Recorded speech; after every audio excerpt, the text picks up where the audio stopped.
बिस्मिल्लाहिर्रहमानिर्रहीम, अस्सलाम वालेकुम। आप देख रहे हैं मेरा यूट्यूब चैनल। मैं हूं सलमान हसन और मेरे साथ मौजूद हैं सीनियर सहाफ़ी, सीनियर तज़कियाकार जनाब अज़हर जावेद साहब, जो कि उम्मीद पाकिस्तान नवाज़ शरीफ साहब का वो जहाज़ जो कि दुबई से लाहौर आया बरास्ता इस्लामाबाद, उसमें सफ़र करके ये आए। सफ़र इनका उर्दू वाला था या अंग्रेज़ी वाला था, ये अब इन्हीं से हम जान लेते हैं। अज़हर भाई, पहले तो ये बताएं कि ज़ाहिर सी बात है, हमने देखा कि कुछ एक नाखुशगवार सा वाक़या पेश आया था। वो क्या हुआ था जहाज के अंदर, क्योंकि उसकी सारे फुटेजेस जब बाहर आई हैं, हाथापाई झगड़ा, वो क्या हुआ क्या था?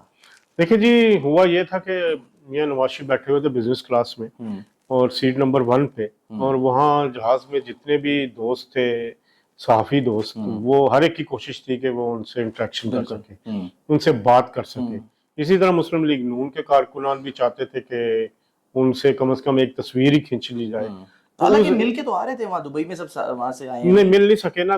साफियों से तो चले बात हो गई थी वो, क्योंकि उनकी मीडिया कॉन्फ्रेंस पहले हो चुकी थी एयरपोर्ट पे, बात भी की उन्होंने, लंबी बात हो गई थी, 10-15 मिनट की उन्होंने। लेकिन फिर भी क्योंकि जो एक सहाफी है, जब वो इस तरह की फ्लाइट पे जाए तो उसका जारी बात है, दिल करता है कि उसकी कोई एक्सक्लूसिव, कोई ना कोई एक आध मिनट की क्लिप निकल आए, कोई जाने का मकसद पूरा हो जाए। तो उसके लिए कुछ साफी दोस्त जो थे वो आगे जाने के लिए कोशिश कर रहे थे, जो उनका प्रोफेशनल एक हक भी है। लेकिन नून लीग की जो वहां पे लोग थे, उन्होंने फैसला किया था, या इंतजामिया की तरफ से था, कि वो अगर एक को कहते तो 25 लोग थे। बिल्कुल सही है। तो 25 लोग जो है वो फ्लाइट में, 2.5 घंटे की फ्लाइट थी, तो वो चीजें जरा डिस्टर्ब हो जाती, तो इस वजह से वो आगे ना जा पा सके। तो उसमें कुछ दोस्तों के और हमारे जो साफी दोस्त हैं नून लीग के और जो वर्कर्स थे, उनके दरमियान कोई हमें बातचीत खबर आई, इत्तला मिली, वो ये कि जी किसी पैसेंजर का सामान खो गया है और उसकी वजह से उन्होंने फिर उस पैसेंजर को ऑफलोड किया। ये खबरें तो ये नहीं, हुआ ये था, मलिक नूर अवान साहब हैं, मुस्लिम लीग नून जापान के सदर हैं, बड़े मशहूर, आपको याद हो शेख रशीद से के खिलाफ भी उन्होंने किया था, जो एक दावा किया था, जो भी था। तो वो जब जहाज इस्लामाबाद एयरपोर्ट पे रुका है, तो घंटा, आधा पौना घंटा गुजर गया जब मियां साहब इस्लामाबाद एयरपोर्ट पे थे, अंदर गए थे, तो वो उन्होंने शिकायत की कि मेरी तबीयत खराब हो रही है, मैं हार्ट का पेशेंट हूँ, तो मैं अंदर, क्योंकि सफोकेशन हो रही थी, बिल्कुल, जहाज रुका हुआ, चल रहा था या बंद था? हल्का हल्का चल रहा था, लेकिन रुका हो तो इतना नहीं चल सकता। आप जब भी ट्रेवल करते हैं, याद है आपको कि जब तक वो फ्लाई आ जाते हैं पसीने, तो वो आए हैं, तो उन्होंने, पायलट ने उन्हें बकायदा बुलाया, बुला के उनको बाहर वहां से निकाला है। कि वो बाहर निकले, क्या कहते हैं, लॉबी में चले जाएं अकेले, थोड़ी सी जरा। तो उसके बाद जब वो गए हैं तो वो वापस नहीं आए। अच्छा, तो वो वहीं से कहीं निकल गए, क्योंकि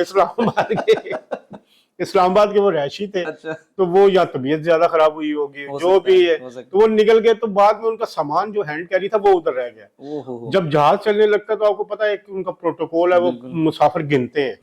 जब वो गिनती की, एक दफा की, 2 दफा की, 3 दफा की, 4 दफा की, तो बंदा एक कम, और डिले इसीलिए हुआ फिर, जो फ्लाइट डिले लेट हुई। हाँ। तो वो फिर, और इस दौरान मियां साहब अंदर जहाज में मौजूद थे या बाहर थे? जी अंदर मौजूद थे, बैठ चुके थे, क्योंकि रेडी टू फ्लाई था ना, इसलिए गेट बंद करने के बाद उन्होंने जब गिनती की, फिर जब उनको पता लगा बंदा बाहर है, तो फिर जी एक्स्ट्रा सामान तो नहीं है, वो भी प्रोटोकॉल है, बिल्कुल, उसके बगैर नहीं। फिर उन्होंने वो पता लगा ये बंदा, फिर उन्होंने कहा कि तमाम लोग, पहले उन्होंने देखा जी, देखेंगे आपका राइट लेफ्ट में बंदा तो नहीं कोई कम, ये बकायदा इन्वेस्टमेंट से आया था। हाँ, इन्वेस्टमेंट इन्वेस्टिगेशन शुरू हुई ना। फिर पता लगा जी मलिक नूर अवान साहब है, वो नहीं है। फिर ये बात आई कि उनका सामान किधर है। फिर वो ढूंढे सामान, सब निकाल के लोगों को दिखाएं कि ये आपका नहीं है। ये सारा अमल हुआ, जिसकी वजह से फ्लाइट डिले हुई। मतलब वो ऑफलोड खुद हुए थे, वो भाग गए ना, स्लिप हो गया। मतलब उन्होंने पता लगा किधर गए, किधर वो इस्लामाबाद में ही, मतलब उनकी जारी बात है, तबीयत अगर बंदे की खराब हो जाए फिर रिस्क भी हो जाता है। तो क्योंकि इस्लामाबाद के रहने वाले, तो उन्होंने मुनासिब यही समझा होगा कि मैं मुझे फिर लाहौर से वापस आना पड़ेगा, तो ये वजह। अच्छा, दूसरी तरफ हमने जब वो देखा, नवाज शरीफ साहब ने जब जलसे में खिताब किया, तो वो सब ये कह रहे थे कि जी सारे मामला तय थे, हर चीज़ जो है तयशुदा मामलात के तहत हुई, یہ کبوتر جو ایک نظر آیا تھا کہ وہ بھی معاملہ طے تھا, وہ اپنے ساتھ لندن سے لے کر آئے تھے یا آپ نے کوئی ان کو لا کے دیا تھا کبوتر, کیا تھا وہ؟ دیکھیں جی, میں نے تو ایسا کبوتر لندن میں دیکھا نہیں. اب تو ٹرافلگر اسکوائر پہ بھی نہیں ہوتے وہ نہیں, چلے رینج بھی ہو سکتا ہے, لیکن بات یہ ہے کہ جس طرح کبوتر بیٹھا تھا وہ تو اقتدار کا ہما جیسے سر پہ بیٹھتا ہے, وہ تو اس طرح بیٹھا نا, اس سے پہلے بھی کبوتر ان کے سر پہ بیٹھا ہے. اگر آپ کو یاد ہو تقریر کے دوران جب وہ راشد نصر اللہ سے پوچھ رہے تھے اس پرندے کا کیا نام ہے, یاد اگر ایک کلپ آیا ہے ابھی میں نے دیکھا ہے, تو وہ راشد نے بتایا ان کا فاختہ ہے, امن کی فاختہ ہے, کبوتر ہے, یا انہوں نے کہا فاختہ. راشد نصر اللہ جو میاں صاحب کے پی ایس او ہیں, بالکل, تو اس وقت بھی انہوں نے پوچھا. تو میرا خیال ہے کیونکہ وہاں پہ جو اسٹیج وہ ڈائس تھا, ڈائس پہ بیٹھے ہیں کبوتر, جب انہوں نے اڑائے اور قریب بیٹھنے کی جگہ نہیں تھی, میاں صاحب کے پاس وہ بیٹھے ہیں, اور میاں صاحب نے جس طرح انٹریکشن کی ہے, وہی آنکھوں میں آنکھیں ڈالی ہیں, تو وہ پیار سے. دیکھیں پرندہ ہوتا ہے پیار کا بھوکا, انسان بھی بھوکا ہوتا ہے پیار کا. اس کو پتا تھا چوتھا مرتبہ وزیر اعظم بننے جا رہے ہیں, یہ بھی ہو سکتا ہے, لیکن کیونکہ جس پیار سے میاں صاحب نے دیکھا اس کو, پھر ہاتھ اس کو آگے بڑھایا, وہ بیٹھ گیا. وہ تصویر تو آج سارے اخبارات میں, اور ہم حیران ہوئے دیکھ کے اتنی, مطلب وہ اپارٹ فرام کوئی آپ ان سے سیاسی اختلاف کر لیں, لیکن وہ جو تصویر ہے نا وہ بڑی خوبصورت تصویر ہے جو آئی ہے. اس سے لگتا ہے میاں صاحب کی شخصیت کی عکاسی ہوتی ہے. اگر آپ بیٹھے ان کے پاس, آپ بیٹھے بھی ہیں میرا خیال ہے بہت مختصر, جب آپ سے تو ہم جب بندہ بیٹھتا ہے تو اتنے پیار سے آپ سے بات کرتے ہیں کہ بندہ, وہ ان کی جو شخصیت ہے, جو پیار سے بیٹھتے ہیں, آپ کو انٹرٹین, وہ آپ کو ریسپیکٹ دیتے ہیں, شفقت دیتے ہیں. ایون پہلی دفعہ بھی آپ بیٹھیں گے تو اتنے ہی پیار سے, اتنی ہی شفقت کے ساتھ آپ سے پیش آتے ہیں, آپ کو عزت دیتے ہیں. تو وہ عزت انسان کو پھر مزید کیا کہتے ہیں جواب تو دیتا ہے نا بندہ, رسپیکٹ کے ساتھ, لیکن عزت کر. کبوتر کو مسلم لیگ نون نے کوئی دانا وانا تو نہیں ڈالا تھا کہ تو آگے ادھر ہی بیٹھنا ہے, یہاں تو وہ پلان کا حصہ تھا لندن پلان کا یا نہیں تھا؟ دیکھیں اس پہ میری آج والدہ نے بھی مجھے پوچھا یہی والا سوال کہ وہ لندن سے تو نہیں آیا تھا کبوتر. میں نے کہا یہاں تو وہ یہ کبوتر لندن گیا تھا جس کو دکھایا گیا تھا, سدایا گیا تھا, جی میاں صاحب اس سے پیار کرتے رہے, تصویر دکھاؤ, اور یہاں پہ وہ کبوتر تھا تو میاں صاحب کی تصویر اسے دکھائی جاتی رہی کہ پہلے کہ نہیں آپ نے ان کے پاس, لیکن یہ نیچرل عمل تھا. یہ دیکھیں قدرت جب ساتھ ہو نا, ساتھ دے رہی ہو. اب جیسے ان کا سفر شروع ہوا, جو چیزیں تھی, جو ان کے ساتھ زیادتیاں ہو چکی ہیں اب تک, جس مسائل سے وہ گزرے پچھلے 4 سال, ہم نے تو بڑے قریب سے دیکھا ہے ان کو. تو وہ میرا خیال ہے اب قدرت ان کو اس کا ازالہ کر رہی ہے. تو وہ ایک طرف جہاں ان کے اقتدار کی ہوائیں چل رہی ہیں, اسی ہوا میں کبوتر بھی آ کے ان کے ہاتھ پہ بھی بیٹھا ہے, اور یہ نشانیاں بھی ہو سکتی ہیں. یہ نشانی جو ہے وہ ان کے لیے تو شاید مثبت ہوگی, لیکن مخالفین کے لیے قیامت کی نشانیاں ہوں گی. کہیں ایسا تو نہیں ہے کہ یہ بھی ایک نشانی ہو کہ جی کبوتر اس لیے آیا کہ جی آپ جو ہیں وہ اپنے جو دشمن ہیں یا آپ کے جو مخالفین جن کے لیے مطلب ظاہر ہے آپ اتنی آواز بلند کر رہے تھے, اب وہ آپ کے ادھر ہوں, سامنے ہوں, آپ نے کبوتر کی طرح آنکھیں بند کر لینی ہے. یہ اس کا ایک اور بھی الٹا ہو سکتا ہے کہ کبوتر ہوتا ہے امن کے لیے فاختہ, تو یہ شاید میاں صاحب امن کا پیغام دے رہے ہوں اپنے مخالفین کو بھی کہ بھئی اب اس ملک میں امن ہونا چاہیے. ہم جیسے انہوں نے تقریر میں بھی وہ کیا کہتے ہیں انتقام نہ لینے کا بات کی ہے, تو یہ ایک پیغام بھی ہو سکتا ہے میاں نواز شریف کی طرف سے کہ بھئی اب اس ملک کو امن کی ضرورت ہے, ترقی کی ضرورت ہے, سب کو مل کے کام کرنے کی ضرورت ہے. تو میرا خیال ہے یہ قدرت نے نشانی پہ دی ہے. یہاں آپ یہ کہہ سکتے ہیں تو پنڈی سے تو نہیں آیا کبوتر, سادہ لباس میں, سفید لباس میں. تو یہ اب یہ بتائیں اظہر بھائی کہ جو لندن میں ظاہر ہے کیونکہ گہما گہمی رہی, اس دوران میں بھی آیا اور ہم نے بھی وہاں پر جو ہے نا وہ دیکھا, میاں صاحب سے مختصر ملاقات بھی آپ نے کرائی, الطاف حسین صاحب کا انٹرویو بھی کیا, سب کچھ ہوا. اب وہ جو گہما گہمی ہے وہ تو وہاں تو ہو گئی ختم, اور خاص کر وہ بیچارے جو آ کے اپنے ٹک ٹاکس بناتے تھے, ویڈیوز بناتے تھے, ان کا کیا ہوگا, وہ کیا کریں گے؟ ادھر تو وہ بیچارے شاید آ نہیں سکتے میرے خیال ہے. نہیں آ جائیں, نہیں ادھر تو ایک دفعہ جب مصطفیٰ نواز کھوکھر نے جو تھپڑ مارا ہوا ہے نا, جو میرا خیال ہے پنڈی میں, تو وہی کافی تھا لوگوں کو. اس کے بعد آپ نے کبھی وہ واقعہ شاید ایک دفعہ احسن اقبال صاحب کے ساتھ ہوا موٹر میں, وہ فیملی بھی معافی مانگ کے گئی. دیکھیں یہاں پہ سسٹم جو ہے نا وہ ڈیفرنٹ ہے. لندن میں تو دیکھیں ہم نہیں کہیں گے تشدد کی بات نہیں, جواب دینا نا. آپ اگر آپ کو کوئی تھپڑ مارے تو کیا آپ ایسے دوسرا گال کریں گے؟ میں گاندھی تو ہوں نہیں, گاندھی تو ہے نہیں ہے نا. تو جو جس پاکستان میں تو یہ ہے جو جس زبان میں بات کرے گا اسی زبان میں جو آپ کو جواب ملے گا. لیکن फॉर्चुनेटली या अनफॉर्चुनेटली लंदन में कानून डिफरेंट है कि आप किसी को हाथ नहीं लगा सकते, चाहे आपको कोई भी बकवास करे जाए, क्या कहते हैं जो भी कहे। इवन वहां पे आपको पता है किंग के सामने भी कई दफा एहतजाज हुआ है, मलका बरतानिया के सामने लोगों ने बात की है।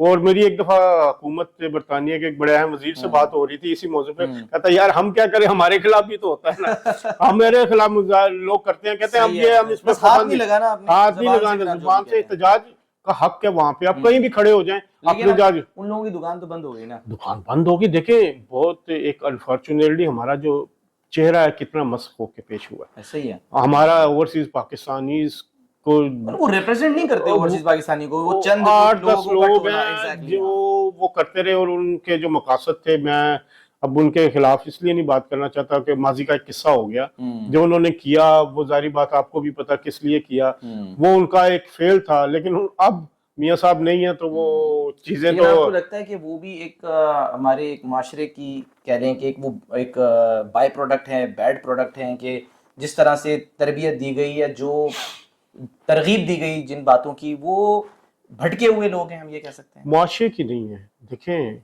एक सेक्शन की है।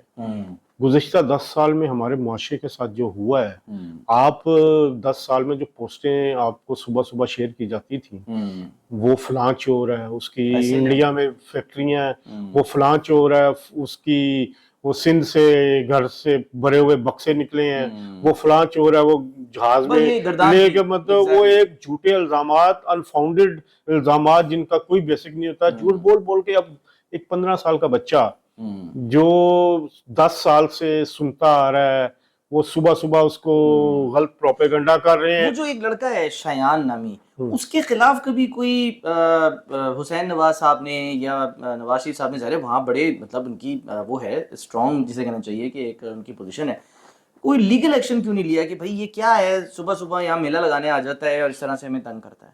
देखिए उस हवाले से जो सिर्फ शायान इल्जाम झूठे लगा रहा है, ये भी तो आप कह सकते हैं ना। वो देखें डेफेमेशन के कितने केसेस होते हैं वहां पे, वो तो अपनी हर वीडियो में जी चोर चोर कर रहा होता है, तो आप उसके ऊपर क्यों नहीं इन्होंने देखिए उसका लॉ था कि वो उस वक्त अंडर एज था। अच्छा, तो अब मेरे ख्याल वो 18 का हुआ है या 17 का हुआ, तो आप अंडर एज के शनाख्ती कार्ड बना नहीं बना, शनाख्ती कार्ड का भी मेरा पाकिस्तान में शायद नहीं होगा, लेकिन बात यह कि उसका अपना एक फेल है शायान का, जो भी उसने किया, इन्होंने उसके खिलाफ लीगल एक्शन इसलिए लिए कि वो फिर एक उसको मजीद बड़ा बनाते हैं ना, ठीक है, चीजें उसको तो एक लेजिटिमेसी और मिल जाती है, सही है। लेकिन ये उसका एक हक था, जमहूरी हक था वहां के मुआशरे के मुताबिक जो वो करता रहा। बिल्कुल लास्ट बात कि कल एयरपोर्ट ही बंद था जिस वक्त आप लोग आए हैं। देखें यही तो निशानियां मैं बता रहा हूँ कि नवाज शरीफ बतौर, मैं आपको देखें नवाज शरीफ बतौर वजीर आज़म आया इस दफा, मेरा जो तजर्बा कहता है पहले से डिसाइडेड नहीं है, निशानियां होती है, नहीं सिलेक्ट नहीं है। देखें उस बंदे को आप देखें, हिस्ट्री है उसकी, 2007 में भी हम उसके साथ आए थे, इस्लामाबाद एयरपोर्ट पे उतरे, मुशर्रफ का दौर था, उनके साथ जो सलूक हुआ एयरपोर्ट पे, जिस तरह उनको धक्कम पेल हुई, जिस तरह उनके साथियों के साथ किया गया, फिर उनको अपने ही मुल्क में आपने उतरने नहीं दिया। देखिए कि जुल्म की इंतहा, आप बाहर गए अंदर तो आने देना, फिर जाए जेल में डाल दे, वो जेल जाने के लिए आए, मतलब वो जेल जाने के लिए आए, उन्हें पता था मैंने, तो ठीक है उनको बाहर भेजा गया। और उस वक्त जो एयरपोर्ट पे हाल हुआ, जहाज उतरते ही एक साइड पे ले जाके सैकड़ों पुलिस एहलकार एक बंदे को पकड़ने के लिए। 2018 जुलाई की बात है, मैं साथ आया उस वक्त भी, 2 लोग थे, मरियम नवाज खातून, मियां नवाज शरीफ, उनको पकड़ने के लिए जेल पे फिर सैकड़ों लोग, बावर्दी लोग जहाज के अंदर से। भाई कहाँ भाग जाना था उस बंदे ने, जिन्होंने गिरफ्तार किया था, वो मैं उनको भी जानता हूँ, ठीक है, बड़े अच्छे ताल्लुक हैं। अच्छा, तो वो अब रिटायर, वही था मसला, तो ये कि रिटायर हो जाते हैं, रिटायर हो जाते हैं, लेकिन एक बात इसमें मैं कहना चाहूंगा कि देखिए जब वो उस वक्त भी आए 2018 में, तो उस वक्त भी उनको पता था मैं जेल जाने के लिए आ रहा हूँ, वो फिर भी वो आए। फिर अब तीसरी दफा अब जब आए हैं, इलेक्शन होना है, वो इलेक्शन पे चाहे वो जेल जाने के लिए आते वैसे आते, उन्होंने आना था, उनका पक्का तहैया था कि उन्होंने आना ही आना है। लेकिन इस दफा उन्होंने अल्लाह वो कह लें कि उनको जो प्रोटोकॉल मिला इस्लामाबाद एयरपोर्ट पे भी, उसके बाद लाहौर एयरपोर्ट, टोटल जब हम बाहर निकले तो सिर्फ हम ही थे उस फ्लाइट के लोग जिनको इमिग्रेशन हुई। इस वक्त एयरपोर्ट भी खाली था, बाहर भी खाली था, फ्लाइट नहीं ना आ रही ना जा रही। اور وہ مطلب باہر سے بھی خالی تھا، تو نشانیاں آپ کے سامنے ہیں کہ جو ایک کبوتر بیٹھا ہے قیامت کی نہیں ہے، یہ پاکستان کے لیے بہتری، پاکستان کے لیے اللہ بہتری کرے۔ دیکھیں کہ اس وقت جو ملک جس مسائل میں ہے، صرف نواز شریف نہیں، سب کو مل کے کام کرنا ہوگا۔ اللہ اس شخص کو بھی ہدایت دے جو اڈیالہ جیل میں آج بیٹھا ہے، اگر وہ اقتدار میں آ کے لوگوں کے ساتھ مصالحت کی بات کرتا، مخالفین کے آگے ہاتھ بڑھاتا، شاید یہ ملک کا حال نہ ہوتا، اور اس کا بھی اپنا یہ اور حال اعلی کار بھی نہ بنتے، سب سے بڑا مسئلہ ہے۔ بہت شکریہ جی اظہر بھائی، تھینک یو سو مچ۔ آپ لوگ جی اپنا بہت خیال رکھیے، اس ویڈیو کے نیچے فیڈ بیک دیجیے اور بتائیے کہ اس میں کیا اچھا لگا کیا برا لگا، اور اپنا بہت بہت خیال رکھیے۔ اللہ حافظ۔